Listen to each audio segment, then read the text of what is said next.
Hello everyone, story teller Shivani में आपका स्वागत है। आज हम बात करेंगे एरिस्टोटल की बुक पोएटिक्स के बारे में। फर्स्ट 6 चैप्टर्स की समरी हम प्रीवियस वीडियो में डिस्कस कर चुके हैं, जिसकी लिंक डिस्क्रिप्शन में है। तो शुरू करते हैं। 7th चैप्टर है प्लॉट कंस्ट्रक्शन। प्रीवियस चैप्टर में ट्रेजेडी की डिफिनेशन और 6 फॉर्मल पार्ट्स के बाद एरिस्टोटल डिटेल में आइडियल प्लॉट के कंस्ट्रक्शन को एग्जामिन करते हैं, जो ट्रेजेडी में सबसे इम्पॉर्टेंट है। बिगनिंग या एक्सपोजिशन आगे के पार्ट से कनेक्टेड होता है, लेकिन ये रिजल्टेंट नहीं है। इसका किसी भी चीज़ के लिए परिणाम नहीं होता। ऐसा नहीं है कि ट्रैजिक स्टोरी एकदम बिगनिंग से ही शुरू हो जानी चाहिए। रैदर ट्रैजिक एक्शन ज़्यादा इफ़ेक्टिव तब होता है जब ये हीरो की लाइफ में थोड़ा लेट से शुरू हो। यहाँ एरिस्टोटल का मतलब है कि बिगनिंग सेल्फ एक्सप्लेनेटरी होनी चाहिए। ये क्यों, कैसे जैसे क्वेश्चंस प्रोवोक नहीं करें। मिडिल सेक्शन नेचुरली आगे बढ़े और एंड या कैटास्ट्रॉफ को लीड करे। उसके बाद एरिस्टोटल मैग्नीट्यूड को डिस्कस करते हैं, that is length of tragic play. ये होल स्टोरी होना चाहिए, ना कि इंसिडेंट्स का कलेक्शन। और ये इतना भी लंबा नहीं होना चाहिए कि एंड तक पहुंचने से पहले बिगनिंग ही भुला दी जाए। और इस तरह से एरिस्टोटल ट्रेजेडी की कल्पना ऑर्गेनिक टर्म में करते हैं, यानी सिंपल और हेल्पफुल और जो नेचर के क्लोज हो। और ट्रेजेडी की ऑर्गेनिक होलनेस और ऑर्गेनिक यूनिटी के बारे में बताते हैं। चैप्टर 8 है यूनिटी ऑफ प्लॉट। इस चैप्टर में एरिस्टोटल ने 2 सिग्निफिकेंट स्टेटमेंट्स दिए हैं। पहला, प्लॉट में फॉर्मल यूनिटी मात्र सिंगल हीरो की लाइफ से नहीं लाई जा सकती। हीरो के साथ कई चीज़ें हो सकती है और ड्रामेटिस्ट को इन इंसिडेंट्स का सिलेक्शन सोच समझकर करना चाहिए। और दूसरा कि यूनिटी ऑफ प्लॉट सिंपल और नेचुरल होना चाहिए। जैसे किसी लिविंग ऑर्गेनिज्म का हर पार्ट ज़रूरी है और कोई भी पार्ट बिना इंजरी के नहीं हटाया जा सकता, उसी तरह ट्रेजेडी में कोई भी एक्शन बिना किसी डैमेज के नहीं रिमूव होना चाहिए। According to Aristotle, unity of action essential है। 9th चैप्टर है the nature of poetic truth, poetry and history. Poetry का फंक्शन है ये रिलेट करना कि क्या हो सकता है, ना कि ये कि एक्चुअल में क्या हुआ। पोएट्री लाइफ के लिए पोएट की आइडिया का इमिटेशन है और इससे पोएट्री की यूनिवर्सैलिटी यानी सर्वव्यापकता अराइज होती है। जैसे कि एक हिस्टोरियन सारे इवेंट्स को क्रम में वापस से शो करता है बिना इनके कारणों और इफ़ेक्ट को बताए, तो इस सेंस में हिस्ट्री सिर्फ ये बताती है कि क्या हुआ, लेकिन ट्रेजेडी ये शो करती है कि क्या हो सकता था या क्या होना चाहिए।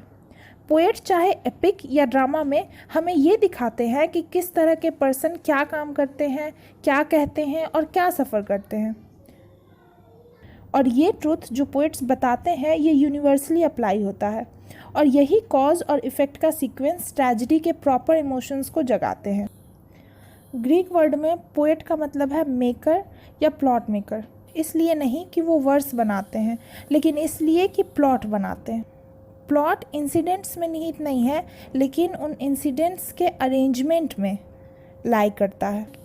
और एरिस्टोटल एपिसोडिक प्लॉट के बारे में बताते हैं, जिसमें इवेंट या इंसिडेंट्स बिना किसी कनेक्शन के होते हैं और इसलिए प्लॉट में बिना किसी इंजरी लाए हुए रिमूव किए जा सकते हैं। चैप्टर 10 है kinds of plots, simple and complex. Aristotle 2 तरह के प्लॉट्स के बारे में बताते हैं, सिंपल और कॉम्प्लेक्स। सिंपल प्लॉट में एक्शंस कंटिन्यूअसली और यूनिफॉर्मली आगे बढ़ते हैं बिना किसी चेंज के, लेकिन कॉम्प्लेक्स प्लॉट में दिशा में एकाएक चेंज आता है। हीरो का भाग्य एक पॉइंट तक राइज होता है, क्लाइमैक्स तक पहुंचता है और फिर तेज़ी से गिरता है। इसमें रिवर्सल्स यानी हार या परिवर्तन, जिसे पेरिपेटिया कहते हैं, और इसके साथ रिकॉग्निशंस या डिस्कवरीज होती हैं, जिन्हें एनेग्नारिसिस कहते हैं। 11th चैप्टर है पेरिपेटी, एनेग्नोरिसिस एंड सफरिंग। ट्रेजेडी के प्लॉट में 3 फॉर्मेटिव एलिमेंट्स होते हैं, पेरिपेटी, एनेग्नोरिसिस और सफरिंग। कॉम्प्लेक्स प्लॉट में क्लाइमैक्स या टर्निंग पॉइंट होता है, जहां कुछ हद तक डिस्कवरी से फॉर्च्यून या भाग्य चेंज होता है और इस चेंज ऑफ फॉर्च्यून को एरिस्टोटल पेरिपेटी कहते हैं। यानी a sudden reversal of fortunes wheel, या फिर पेरिपेटी का मतलब रिवर्सल ऑफ एजेंट्स इंटेंशन भी हो सकता है, यानी ऐसी सिचुएशन जब हीरो ने कोई काम कुछ और सोच कर किया हो लेकिन इसका परिणाम बिल्कुल उल्टा हो जाए। एनाग्नोसिस का मतलब है डिस्कवरी, जो पेरिपेटी के साथ ही होती है, कि जब कुछ गलत हो जाए तो उसकी पहचान करना या उसे स्वीकार करना, एक्सेप्ट करना। और ट्रेजेडी का थर्ड एलिमेंट है सफरिंग, जो ट्रैजिक इंसिडेंट का वर्णन है या मर्डर, टॉर्चर, वुंडिंग इटीसी के रूप में दुर्घटना है। चैप्टर 12 है quantitative parts of tragedy. Aristotle के द्वारा ट्रेजेडी के कुछ क्वांटिटेटिव सेक्शंस बताए गए हैं। पहला प्रोलॉग, स्टोरी की ओपनिंग को कहते हैं, जो बैकग्राउंड डिटेल देती है और कोरस के पैरोड तक पहुंचाती है। दूसरा एपिसोड, ट्रेजेडी के इंटायर पार्ट को एपिसोड कहते हैं, जो कोरिक सॉन्ग्स के बीच में रहता है और ये ड्रामा में एक्ट के ही इक्विवेलेंट है। तीसरा एक्सोड, ट्रेजेडी में ड्रामा में कोरस के लास्ट सॉन्ग के बाद के सारे पार्ट को एक्सोड कहते हैं। चौथा कोरिस सॉन्ग के 3 पार्ट्स हैं, पैरोड, स्टेसिमन, कोमोस। तो पैरोड कोरस का एंट्रेंस सॉन्ग है, यानी फर्स्ट सॉन्ग जो ट्रेजेडी के बिगिनिंग में गाया जाता है। स्टेसिमन एक कोरिक कोड है, ये स्टेशनरी यानी स्थिर या रेगुलर सॉन्ग है जो 2 एपिसोड्स के बीच में गाया जाता है। तीसरा कोमोस, ये ट्रेजेडी में कोरस के बजाय एक्टर के द्वारा ही गाया जाता है, जो दुख या सौरो को एक्सप्रेस करता है। चैप्टर 13 है the structure of a perfect tragedy, ideal tragic hero. According to Aristotle, tragedy के लिए पिटी और फियर ये इमोशंस ज़्यादा इम्पॉर्टेंट है और इसके लिए 3 तरह के प्लॉट्स को अवॉइड करना चाहिए। पहला, एक अच्छे आदमी की लाइफ हैप्पीनेस से माइजरी, ऐसी दिशा नहीं होनी चाहिए। दूसरा, बुरे इंसान को दुख से खुशी की तरफ, ये भी ट्रेजेडी के लिए सूटेबल नहीं है। और तीसरा, एक्सट्रीमली बैड मैन खुशी से दुख या माइजरी की तरफ, ये भी अनफिट है। आगे एरिस्टोटल क्वालिफिकेशन बताते हैं आइडियल हीरो के लिए। तो पहला, उसे बीच बीच का इंसान होना चाहिए, ना ही बहुत बड़ा विलेन और ना ही perfectly good. On the whole वो एक अच्छा इंसान होना चाहिए, लेकिन उसमें और किसी आदमी की तरह अपनी कमजोरियां या बुराइयां होनी चाहिए। उसके साथ अगर कुछ गलत हो तो ऐसा ना लगे कि पूरी तरह से अनडिजर्व्ड है, वो उसके ही एक्शंस का रिजल्ट लगना चाहिए। दूसरा, आइडियल ट्रैजिक हीरो ऐसा इंसान होना चाहिए जो नेम, फेम और दौलत को एंजॉय करे, उसका सोसाइटी में अच्छा स्थान हो, जिससे ऐसे इंसान के फॉल से ट्रैजिक इमोशन फील हो। चैप्टर 14 है comparative study of spectacle and plot as sources of tragic emotion. Spectacle यानी प्रदर्शन। पिटी और फियर तो डिजास्टर या तबाही के दृश्य देखने मात्र से फील होते हैं, लेकिन ट्रेजेडी का असली मज़ा स्पेक्टिकल से फ्री होने पर है और बिना परफॉर्मेंस के प्ले को सिंपली रीड करने में भी मिलता है। एरिस्टोटल के अकॉर्डिंग ट्रेजेडी के लिए सबसे इफ़ेक्टिव सिचुएशन है जब फैमिली का कोई एक मेंबर दूसरे को बहुत बड़ा हार्म करे।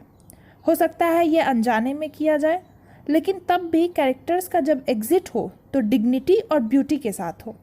इससे एक्ट में हुई टेंशन और मर्डर के बाद की सिचुएशन को रिलैक्स होने में मदद मिलती है और इससे हैप्पी एंडिंग ज़्यादा अप्रोप्रिएट होगी। 15th चैप्टर है कैरेक्टर एंड इट्स इसेंशियल्स। इस चैप्टर में एरिस्टोटल ने ट्रेजेडी में कैरेक्टराइजेशन की बात की है। सक्सेसफुल कैरेक्टर्स के लिए 4 ज़रूरी बातें हैं। पहला, कैरेक्टर अच्छे होने चाहिए। एरिस्टोटल कहते हैं कि वुमेन और स्लेव में भी अच्छाई दिखानी चाहिए।